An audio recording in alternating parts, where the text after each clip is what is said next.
States of America, known as Land of the Free, Home of the Brave, has come to symbolize freedom throughout the world.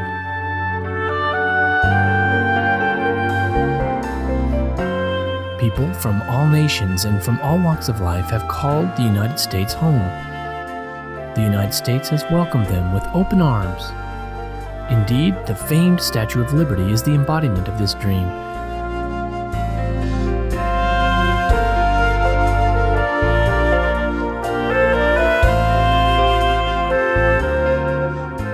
In New York's public education system alone, its student body represents 145 countries.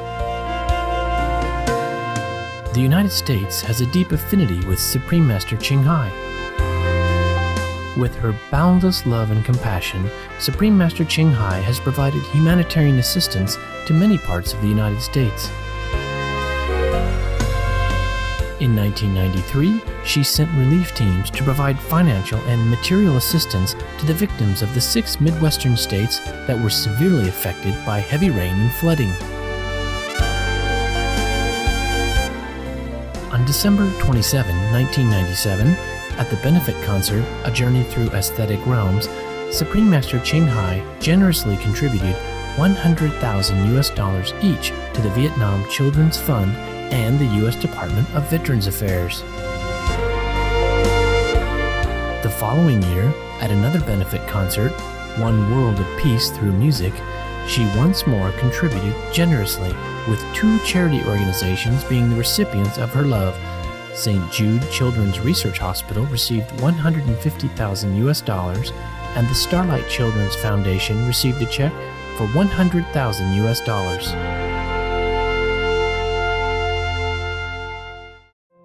Additionally, in the face of one of the worst human tragedies ever to occur on U.S. soil, on September 11, 2001, Supreme Master Ching Hai responded immediately, sending relief teams from around the country and all over the world to Ground Zero in New York City.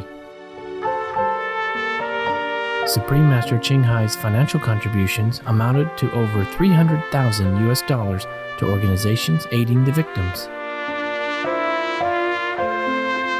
To this day, Supreme Master Ching Hai continues to extend her loving compassion to all parts of the U.S., from Virginia, Ohio, Kentucky, and Alabama, to California, Florida, Texas, Hawaii, and other states. We now invite you to listen to the following lecture by Supreme Master Ching Hai entitled Have No Illusions About Enlightenment, given on November 27, 1993, in San Francisco, California, USA. Supreme Master Ching Hai's lectures are not a complete meditation instruction. Please do not try alone. For free of charge guidance, please visit www.godsdirectcontact.org or contact any of our centers near you.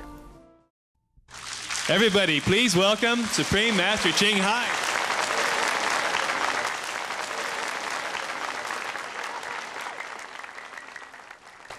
So good evening. How are you? Are you warm enough? Yes? Good evening, Master. Good evening, ladies and gentlemen. I would like to share with you some of my experiences and some of my spiritual journey. I have followed the Kuan Yin method under the guidance of Supreme Master Ching Hai for 2.5 years. At about the age of 15, I started asking the questions that I think most people ask at some stage of their lives. What is the purpose of this life? What are we here for? Where did we come from? Where do we go to at death? I did not get satisfactory answers from my parents, my older sister, or from traditional religions. And at the age of 36, I was resigned to the fact that I would not know the answers until I died, and I should really stop bothering about it. I felt that I had reached a dead end, even with metaphysics. The last sermon I attended was on the topic of the kingdom of God within you. Seek you first the kingdom of God, and all else will be added unto you. And Jesus said, the kingdom of God is within you. And I sat there and I said to myself, yes, but where is it? And how do you contact it? We are told all the time that that is what we must do, but we are not told how to do it. In the meantime, my Vietnamese husband, of both Buddhist and Christian background, had attended church with me, and I asked him what he thought of my church.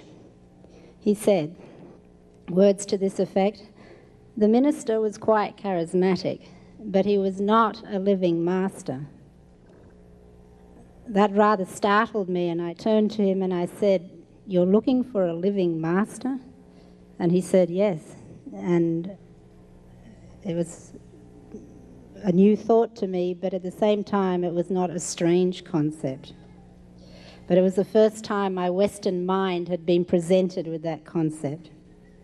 A few months later, we were introduced to Supreme Master Ching Hai through tapes and books. And 2 months later, we flew to California and initiated.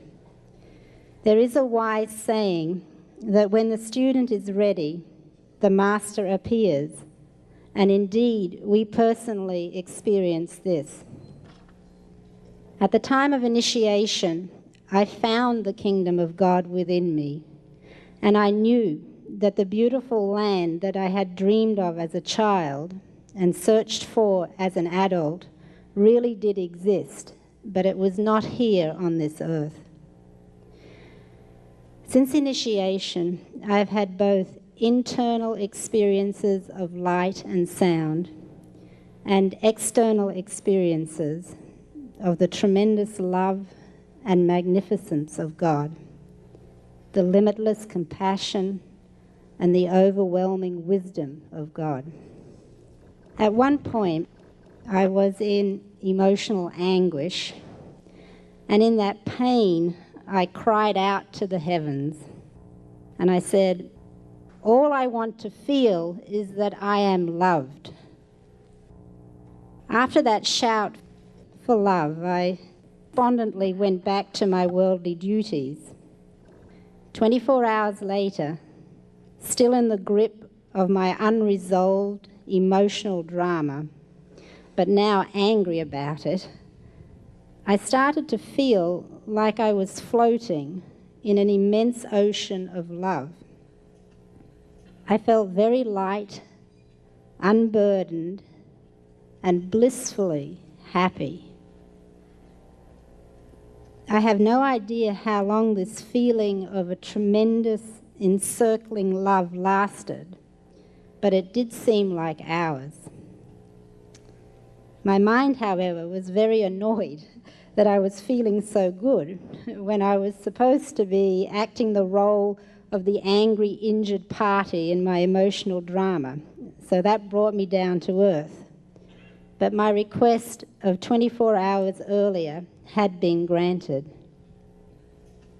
My husband, being second in command of my spiritual development after Master and God, at least he thinks so, informed me sternly that if I was more disciplined in my meditation practice and henceforth had more merits in my spiritual bank, my request would have been granted immediately and not 24 hours later. I do believe him to be correct.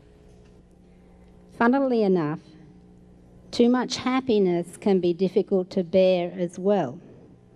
But I believe I would have floated longer in that ocean of bliss if I really had more money in my spiritual bank. Another experience I had occurred on a 4-day retreat in Maoli, Taiwan.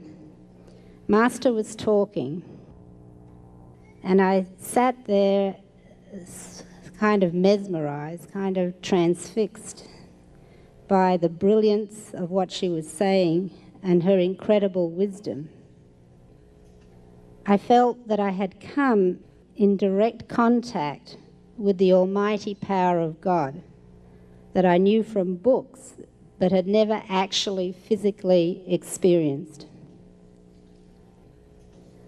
The intellectual portion of my mind was in an ecstasy of satisfaction at having found the true source of wisdom.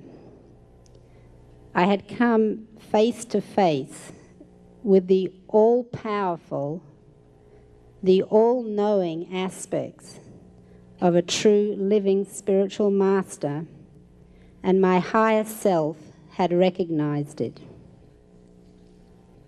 After initiation, one is really and truly taken care of by the spiritual master, even down to very little details. The Western mind is slow to recognize the daily miracles of life and are quick to blame things on coincidence.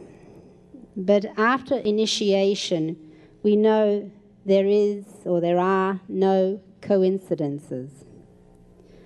My own experience of this occurred earlier this year when Master toured through USA, and to make a long story short, Master was due in Seattle, and I had procrastinated so long whether to go or not that I did not try to book the flight to Seattle until the day before. Well, I think we all know what that means. It means a very expensive plane ticket of around $1,000 to fly from Houston to Seattle. And I thought, well, that's the end of that. I'm staying in Houston. Meanwhile, my husband, who seems to have a unique ability to achieve things in situations where I cannot, which kind of irritates my ego sometimes, had phoned a travel agent and found a ticket in the mid-$200 range. I thought nothing of this at the time until the ticket was delivered. And the travel agent said to me, she said, you know, this is really very strange. I don't know where this ticket came from. Normally, when you book the day before, the ticket is very expensive, around the $1,000 mark. But when I checked the computer, this ticket came up on the screen. That was not the end of the story. I arrived alone in Seattle, a little nervously, as this was my first visit, and I didn't really know where I was going or what was the schedule of events. I arrived by taxi at the motel where all the disciples were supposed to be staying, and it was deserted. The registration clerk told me the motel was fully booked and there were no rooms available. So what to do? But have no fear. A Vietnamese gentleman suddenly appeared wearing Master's initiation badge. So I approached, explained my situation, and he said, come quick. No time. Master about to give lecture at hotel. So we drive to the hotel, and on the way he explains how he has been transporting people back and forth all day, and he had thought he had finished his job. His English was very broken, but I understood him to say, Master told him he must return one more time to pick up a lady from the airport. He told me that he had tried to find this lady, but he could not. And I was thinking to myself, oh yes, a poor little old lady lost at the airport. And suddenly the penny dropped, and I understood that Master had sent him to fetch me. My Western mind rejected this at first and said, you are reading too much into this situation. However, at the hotel, I was rapidly whisked up to the front row of the auditorium. A few minutes later, Master arrived, and before mounting the stage, specifically looked down the front row, smiling. My mind was jolted. My God, I thought, as well as other things, she's checking that I'm safely here, and at the same time telling me, there you are, I have taken care of you. Well, I think I've talked enough. I just want to end by saying that initiation into the Kuan Yin method by a living spiritual master has brought me to the answers of my original questions to do with life and death and why I am here. And if my brother-in-law ever wants to know the answer to his question of where do geniuses come from, then as Master says, he should get enlightenment. And the answer is very simple. In actual fact, the answer to many, many things is very simple after enlightenment. Thank you.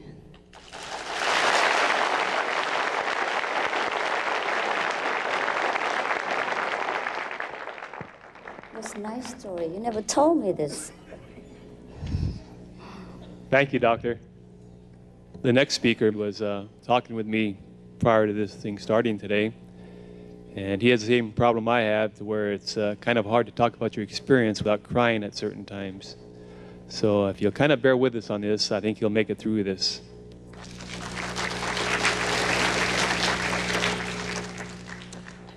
Hello. When I was about 20 years old, I realized how much pain I was in. And my childhood was very difficult, and I suffered a great deal. So at about 20 was when I picked up my first book on Eastern philosophy. I was raised a Catholic. And I became aware right away of the importance of a spiritual master. So for about a year or two, I read as much as I could on the various masters throughout the world. And I was still convinced of the importance of having a spiritual master to relieve my pain and my suffering. But I'm very stubborn, and I didn't want anyone running my life, telling me what to do, especially a spiritual master, because then I knew I would have to listen. And I don't particularly like authority figures. And so I was very resistant. So for the last 25 years, before I was initiated, which has been 3 years, but for 25 years I studied on my own, and I thought that I would be, because I had read there are exceptions, people that don't need spiritual masters, and I thought, well, hopefully I'll be one of those exceptions. So I read and studied over those 25 years as 1,000 books. The Master says people like me are intellectually constipated. And I studied all the New Age philosophies, teachers. I explored many, many things. And sometimes I made progress, but more often, and then I would slide back. During those 25 years, there were times when I lived, a fairly saintly existence as far as my life was concerned, but then I would get frustrated, and I would slide into drinking, abusing substances. I'm an addictive personality. I would act out in different ways because after a few years, I wouldn't make much progress in my spiritual work. I would go back and forth between a vegetarian diet, and then football season would come, and I would get beer, cigarettes, and salami sandwiches, and that would be the end of that for a while. Through those years, I never was able to relate to other people. I was in so much pain, emotional pain from my childhood, that I had a very difficult time loving other people, being with other people. I suffered panic attacks and anxiety attacks whenever I was with any strangers, even 2 or 3 strangers in a room up to the day of initiation. I would get a panic attack. This happened my entire life since I was 5 years old. That was so severe that I would lose all my vitamin B, and I'd often be sick then for a week or two. It would take me to recover because the attacks were so severe. But since I've been initiated by Master, I haven't had any anxiety attacks or panic attacks.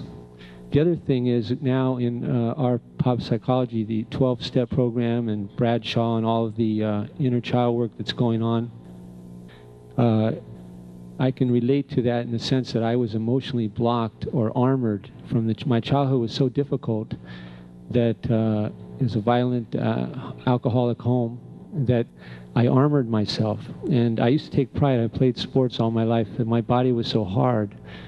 But actually, I was in so much pain that I just armored myself.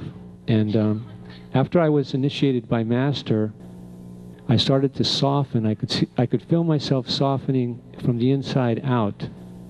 And it took a period of about 6 or 8 months. And when I was initiated, when I was out there and signing the forms, several people came up to me and they told me to be patient, that it might take 6 or 8 months for me to improve. And I was patient, and it proved to be true. It took about 6 months for many, many changes to occur in my life. This emotional blockage that I had took about a year. I stayed with the meditation. But the major thing with me was when I was initiated is during this period, my kids are all in their early 20s. I have 3 children in their 20s, and I was alienated from them because I grew up in a very difficult home, and I figured, and I never abused my children like I was abused, but I was a strict parent. And I thought you had to be stern with them, and then they would be good, you know, and I was stern. I could not love them. I mean, I could never hug them, kiss them, this kind of thing. I just wasn't capable of it. So I made up for it by being stern with them in what I thought was a loving way. But I became alienated to them. They weren't talking to me. I wouldn't talk to them, actually. I started because I figured they weren't living up to my standards. And after I got initiated, it took a couple months, but I mellowed out, and I approached my children. I made a special trip here from Phoenix where I was initiated, and my children live here. I grew up here. I was born here, and I got a hold of them, and that week I cried almost every day with my kids because I was apologizing for the way that I had raised them.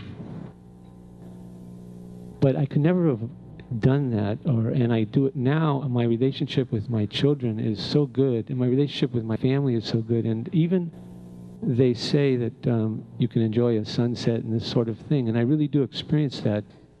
I was so armored, and the minute I would feel in pain, I would run to a six-pack or a joint or something. I have a long way to go. I've been initiated 3 years, but often I am capable of loving other people. Not as much as I'd like, but often I can. And my relationship with my family is excellent. I have master's students. I feel like my life is expanded. Not only did I get most of my family back in a good relationship, but I also have many, many friends that are disciples. I feel, one last thing I want to say, the thing that I feared of getting initiation and having a spiritual master run my life, I found not to be true with Master Ching Hai. There just isn't that authoritarian regimen that many teachers have. She just lets us grow at our own pace, leaves us alone. There are very few demands on us.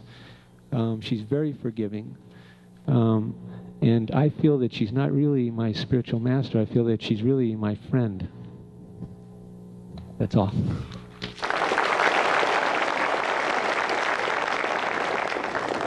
Now we have one more person before we let you have Master, or let her have you. Karen Osborne will speak a few words about an award Master just recently being given.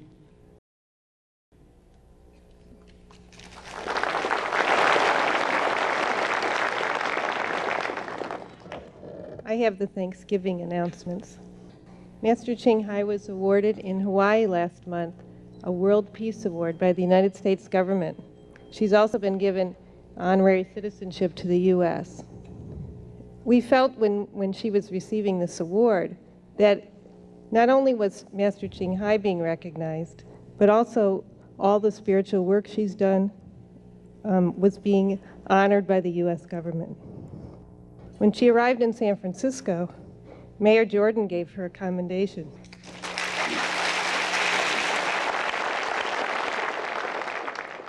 It says, "To Supreme Master Ching Hai, world-renowned humanitarian, in recognition of outstanding public service on behalf of the people of San Francisco, this award and the World Peace Award really are in recognizing not only her humanitarian work with the flood victims and the victims in the Philippines and the fire victims in LA, but all the work that she's done with us. I also wanted to thank 2 people that have been very helpful in San Francisco, Judith Conrad and Bonnie Colleen. If they are here, could they stand? Yes. You can come up, please. You can come up to the stage so your Please fans come can up. see you. She's very famous. I think you know her, huh? Judith has been very helpful with Master Ching Hai, working with her on the radio and on the television.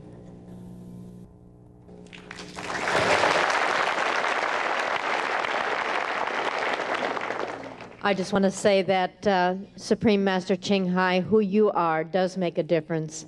And that is the theme of my radio and television program. Who you are makes a difference. And it's been a wonderful treat to be with you these last 2-3 days on the radio and television. You've made a difference in the Bay Area. Thank you. Thank you.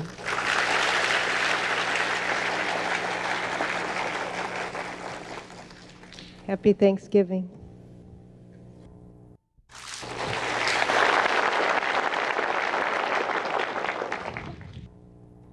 Thank you, Karen.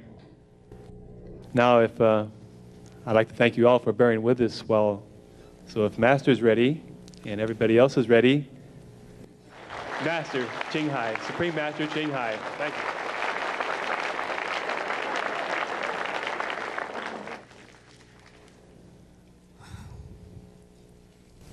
We try to lengthen the time, but it still come. So, best wishes to all of you. Whatever good to you will come your way. And happy Thanksgiving.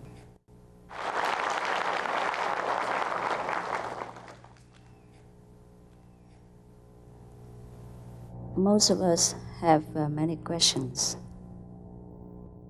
And doesn't matter how many answers we have, we still have more questions.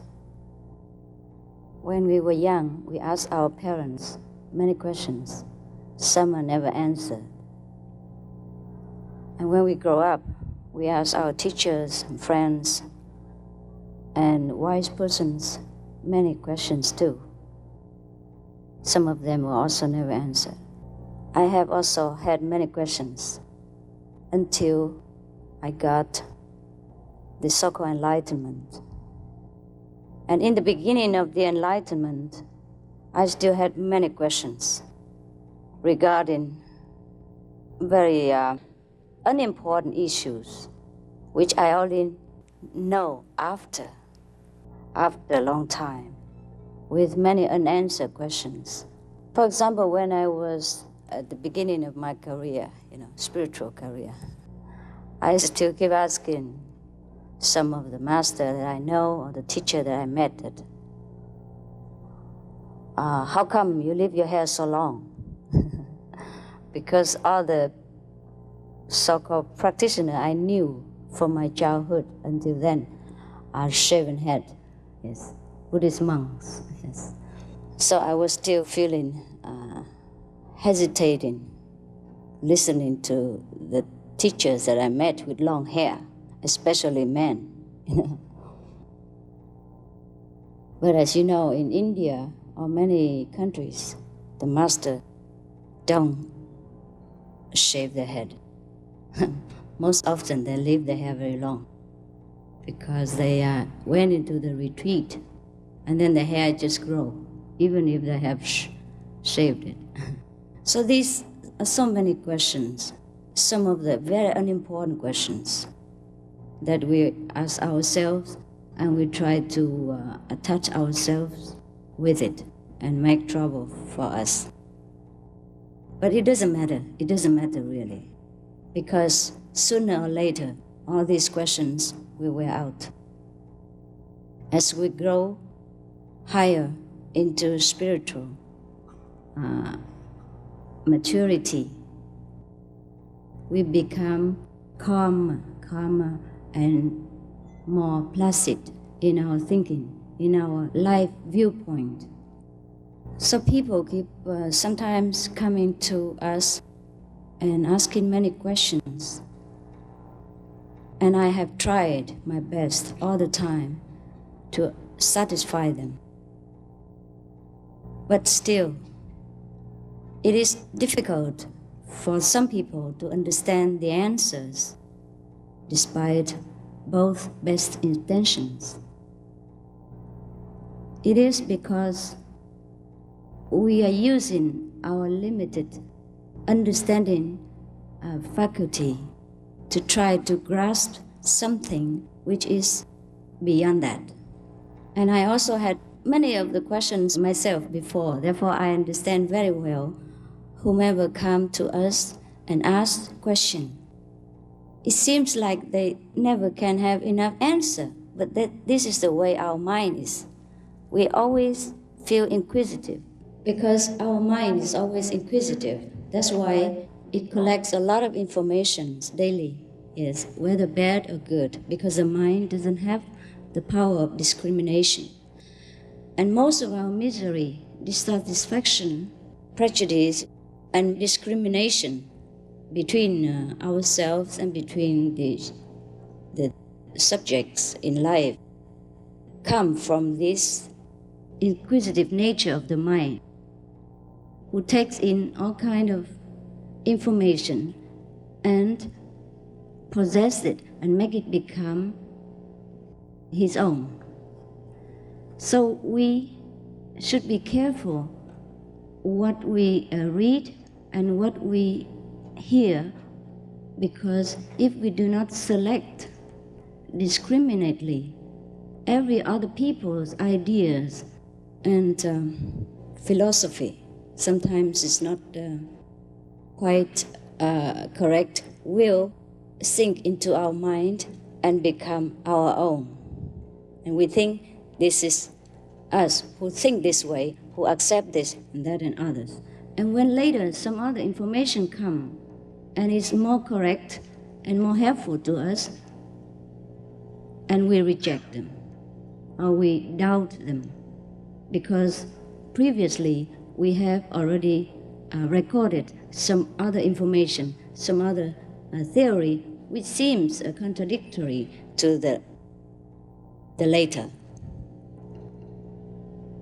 And this is one of the problems we encounter in our lives, in this world, where we have the production which gave birth to many of the hatred, of the discrimination, of the differences, conflict between religions, between nations, between neighbors, between people.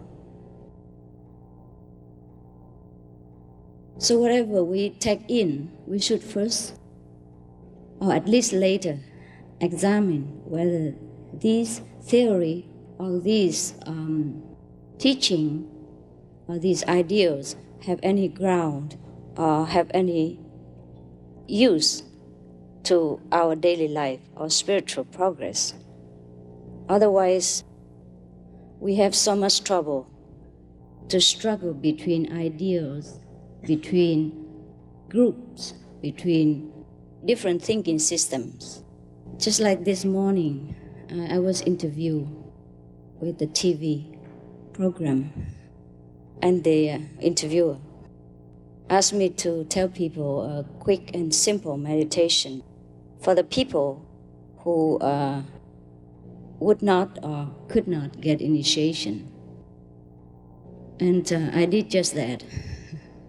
And afterward, I told them that if they have any trouble, and they can pray to God while meditating. Sometimes you meditate at home and you listen to a teacher, then it's fine. But sometimes you forget what the teacher said, the instruction you forgot. Or you meditate alone with some books, some hearsay instruction, and sometimes we run into trouble.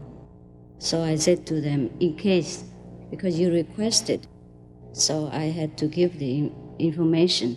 Otherwise, meditation teaching should not be given at random, without follow-up, and without a good teacher to guide us until we are stable and grown up. That's why a living friend, a living spiritual so-called teacher is necessary. Otherwise, we could learn from books or from any sacred teaching. Most of the sacred teaching, the true sacred teaching, since ancient time, never left any trace of information about true meditation, except those we call expedient method, convenient way to calm the mind. So I told them, after you meditate, or between your meditation, even so short and so simple, if you run into any difficulty or you have any question, you should pray to God and try to quiet your mind, and then the answer will come, or the help will come, or pray to Jesus or Buddha, whomever, the saint that you believe in. Because our teaching is universal. We have no discrimination between belief systems. And then I have to add one more. Say, if after you pray into all the saints and God and it doesn't help, then you should call me to help you. So, but I tell them this sounds very self-glorifying, but because I have to tell everything, and if you don't believe it, you don't use it. But I had to explain to them also why is it so. Because I'm nearer. The nearer neighbor is better than the far relative. That's all there is. Very simple and logical. But many people think a friend or a teacher say like that is self-glorification. It's not true, right? So I have to explain to them the logical way. Just like a queen or a king, they have guards outside, or they have bodyguards, right? The king or the queen is higher than the guards, but the guards protect them. So I would be the guard. That's all. And I'm nearer because we are in the same magnetic field of the earth. Our energy can be intertwined. It's easier to relate, to oscillate between our energies because we are nearer. We are in the same vibratory frequency. Also, after you have a lot of experiences yourself and have many benefits spiritually and physically, and then you can begin to believe firmly in the teacher or not. So there's nothing that we should take it as faith without consideration and without any proof. Everything we should prove, even spiritually, because it is a science. It is a highest science, but still it is a science. Masters of the past, present, or future are those scientists who knows many things from the universe that we ordinary person probably find it difficult to understand or to believe. But then they will also teach us or guide us into this science so that later we ourselves also become a master or a teacher, at least to ourselves. Because to be master of ourselves is the most difficult. And to be able to do that, we must have the strongest power, which is the power of God, the universal intelligence, which we have all along.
Supreme Master Ching Hai's lectures are not a complete meditation instruction. Please do not try alone. For free of charge guidance, please visit www.godsdirectcontact.org or contact any of our centers near you. Thank you for your loving presence for today's episode of Words of Wisdom. Please join us again Friday for part 2 of Have No Illusions About Enlightenment. Now, please stay tuned to Supreme Master Television for Models of Success, coming up next after Noteworthy News. We wish you everlasting joy and peace. For more details, please visit www.suprememastertv.com/ WOW.